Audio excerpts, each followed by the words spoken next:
things I didn't know about giving birth until it was too late. This list is going to be really TMI, by the way. If I talk about blood and periods, I'm going to say the word blood and periods. So on that subject, after you give birth, you'll bleed.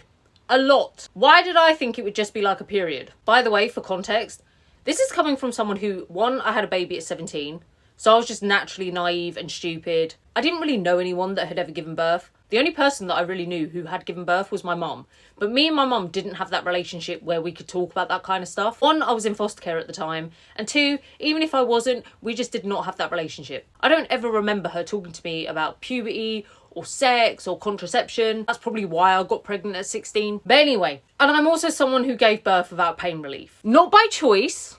That was not by choice. That was neglect. I'll go into that another day. So as I was saying, after you give birth, it's almost like, you know when you're pregnant, you don't have any periods. It's suddenly like after you've given birth, all your periods come back at once. And you have to wear basically nappies. It was like, do you know what it reminded me of? These nappy things. You know when you go swimming? Do you remember that floaty thing? It was like, it could bend. It was like wearing one of those. Non-stop, heavy bleeding. I didn't know an epidural was a tube in your back. I thought an epidural was an injection. Now again, like I said, I didn't know much about pain relief and labour. The only thing people had really told me was do not get an epidural. So I had put on my birth notes, I don't want an epidural. I honestly had no reason to put that other than what other people had told me. While I was in labour, I was begging for an epidural. I said I didn't want one. While I was in labour, I begged for one. I didn't get one. But I had no idea that it is a tube in your back.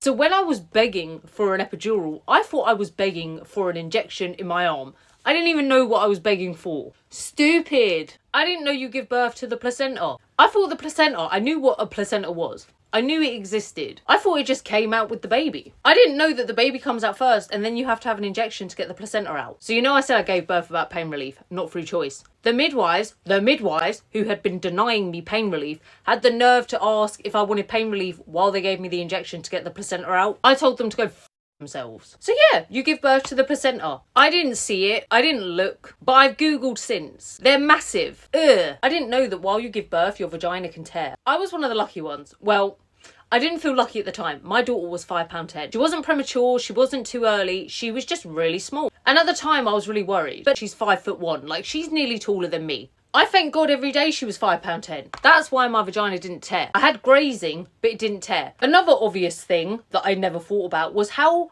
painful showering would be after you give birth. I don't even have to really go into that. It's pretty obvious. I was on fire. Ow. I mean, who knew? Who knew that after you push a baby out of your vagina, it will hurt to shower? Who knew? Another thing I didn't know, whole breast milk pain. When my breasts filled up with milk, I swear to God, my boobs were 3 cup size bigger. 3 cup size. They were beautiful. My boobs are tiny, right? This is padding. After they filled up with breast milk, my boobs looked like footballs. They were beautiful, but they were too sore for me to enjoy. My breasts were so sore that the first month after I gave birth, my mum had to wash my hair for me because I could not lift my arms up over my head. It was so painful. I didn't know as well. Wait, I need to ask this because I don't know if this is normal or not, and I meant to ask people, but I never did. So my breast milk, you know you leak, yeah?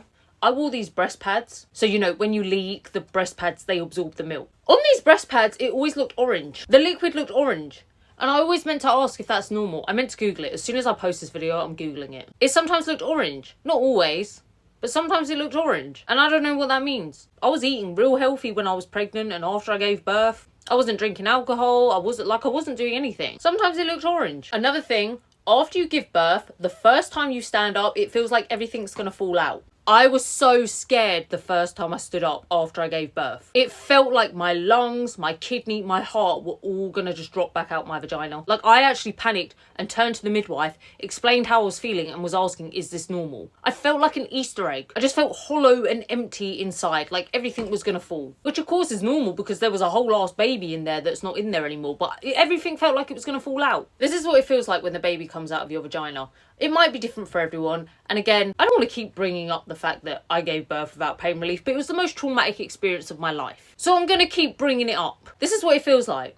Imagine your 2 hands, yeah? You got 2 hands. Imagine that they are doused in lava. And then they're set on fire. And then they're shoved up in you, rip you apart. That's what it feels like. I didn't know it would feel like that. I didn't think it'd feel pleasant, but that, No. Here's another thing I didn't know. So my waters broke naturally while I was in the hospital. And they broke like they do in the movies. You know in the movies when a woman's just walking and it just bursts open? That did actually happen to me. That was because I pushed. You know when you... So this is another thing. So when you're pushing your baby, you can't control it, right? When you need to push, you cannot stop it. So that is what had happened. I pushed. The midwives had told me I was probably only 4 centimetres dilated. No, it turns out I was 10 centimetres dilated. I needed to push, so I pushed. My baby came down and the waters popped over her head. She then went into shock. I need to do a story time about my labour. I'll do that another day. But I didn't know that it's more common for midwives to have to break your waters for you. I honestly believed that waters breaking naturally was like a 9 times out of 10 thing. I don't know any percentages, but yeah, apparently when people give birth, it's more common for people to have to break your waters for you. I didn't know that. And one final thing that I can think of off the top of my head is you can get back contractions.